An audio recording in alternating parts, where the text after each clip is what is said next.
a 2 triple lead. But Cronos is coming in with, oh, I'm looking for the roots and I don't see any. It's 19 Super Barbarian. Is this a fireball on this Warden? Hold on. Wait, we got a frozen arrow on this Queen. Ooh. Wait, what's on this Warden ability as the RC? Yes, it is a fireball. Not a fireball rocket loot attack, but a fireball and 19 super barbs. Okay, well, surely this is different, Carbon. This is definitely something we haven't seen. We generally see the rocket balloons. I mean, there's definitely was a time where you would see these super barbarians instead of the rocket balloons, but generally the rocket balloons are just a little bit of a safer play, as you can obviously fly over the walls and stuff.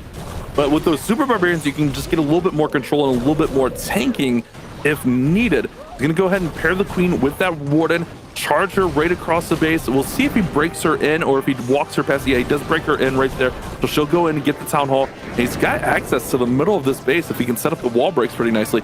A Flame Flinger up top seems to be doing pretty well, but now that mortar is getting some shots on it. A lot to go in this one. This is definitely an interesting play.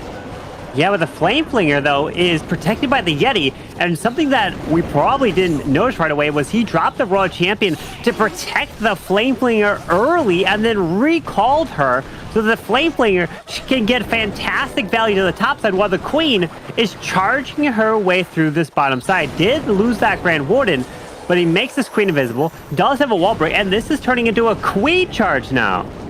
Yeah, and the Queen, one of the strongest units in the game. But remember, here in the hard mode, the attacking heroes deal 10% less damage and have 10% less health. So while that Queen can output some serious damage, she's going to have to work just a little bit harder on it, while these defenses, they deal 20% more damage, and the defending heroes deal out 20% more damage and have 20% more health. So it's definitely one of those like tough mismatch things here in the hard mode. Not to mention, like, the hero equipment is kept, so it's really tough to really execute those huge, like, Queen charges. But it seems like Cronos is doing a great job, but the back end of this base, it's going to be the deciding factor. He's got the Royal Champion coming over to fight his Queen. He's managing to find. It looks pretty good, Carmen. Wow, he's got it. That Flame Flinger was insane. One of the craziest Flame Flinger values that we've seen here in this competition. It only went down after it's lost its own health. And look at them celebrating. We got them happy. Rikira's smiling. Nebrax is like, okay, we got this. Let's start to focus, because Pete Cash was the only other attack that's come through so far.